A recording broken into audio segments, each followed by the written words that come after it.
Do you want to know how to read your birth chart? Because reading your birth chart isn't simply looking at where the placement falls. It is following the trail of evidence your chart has within it. You just have to know where to look. And when there are videos created on social media, there's a limited amount of time that you have to do it in, right? Or the video doesn't get pushed out to the most people. So you have less than 3 minutes to try and get key points across to where people understand. And for me, when I'm sharing information, it's part of the story. It's not everything that's involved with reading a chart, but it's going to give you a better understanding of what to look for within your own chart to build the story that your chart is telling. So we're going to use the partial lunar eclipse that occurred last night to show you what I'm talking about. And I drew a chart the other day. It was really rough. Like, as you can tell, I'm not an artist. But what you can see, right, is the partial lunar eclipse, 4 degrees, 54 minutes Pisces. You also had the transiting north node, 29 degrees Aquarius.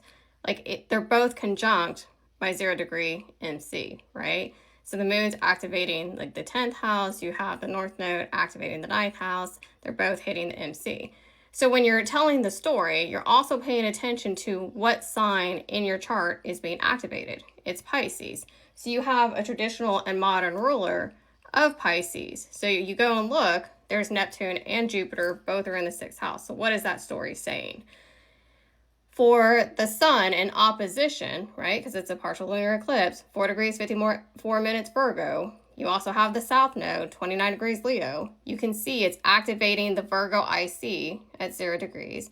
It's also activating that 29 degree Venus, right, that's in Leo. So I'm just tracing this back. If it's hitting a Virgo placement, all right, where's Mercury? Okay, it's right there in my first house. Where's that Leo at?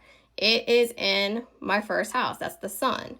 And then that's telling the story that what is being asked of you for this eclipse. And every placement has its own certain energy, right? And so you're just weaving those together to tell you what your deeper eclipse story is.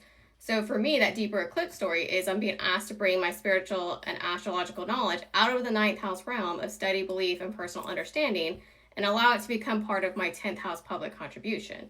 But it requires that 4th house adjustment, right? Where that IC is, because my foundation has to change enough to support the woman I'm becoming. That can include routines, workload boundaries, family patterns, or the amount of emotional labor I carry privately. It's that type of Virgo energy.